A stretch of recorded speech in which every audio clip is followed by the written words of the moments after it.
पले करनी चाहो बातो पल अब ही जरूरी सुन ले हाथ नहीं के घोपल ऊपर बातो पले करनी चाहो बातो पल अब ही जरूरी सुन ले हाथ नहीं के घोपल कवनो कहे होने कवनो कहे हे ने बा कवनो कहे होने कवनो कहे ने बा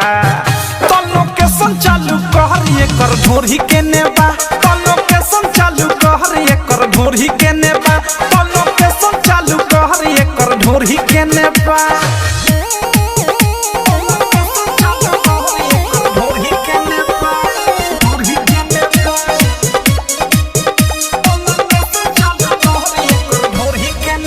मालविया टंची तबिया पोलाई ऊपर से नीचे ले बाटे गेलाई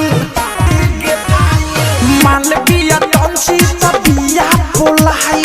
ऊपर से नीचे ले बाटे गेलाई लागताते महालई पियो रछने बा लागताते माल ई पियो रछने बा तो लोकेशन चालू कर एकर ढोरी के नेबा तो लोकेशन चालू कर एकर ढोरी के नेबा तो लोकेशन चालू कर ढोरी के नेबा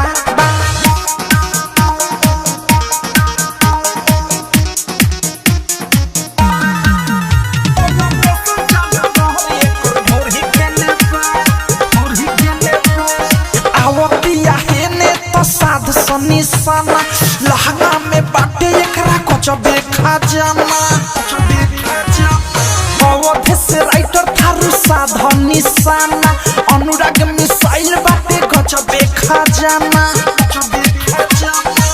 रसदार चीज देख आइल एने बा रसदार चीज देख आइल एने बा तो लोकेशन चालू कर एकर ढोरी के नेबा तो लोकेशन चालू कर एकर ढोरी के नेबा तो लोकेशन चालू कर ढोरी के नेबा। आरसीएम म्यूजिक न्यू ऐप अभी डाउनलोड कीजिए हमारे गूगल प्ले स्टोर से और पाए भोजपुरी लोकगीतों का एक से बढ़कर एक ऑडियो वीडियो सॉन्ग बिल्कुल मुफ्त।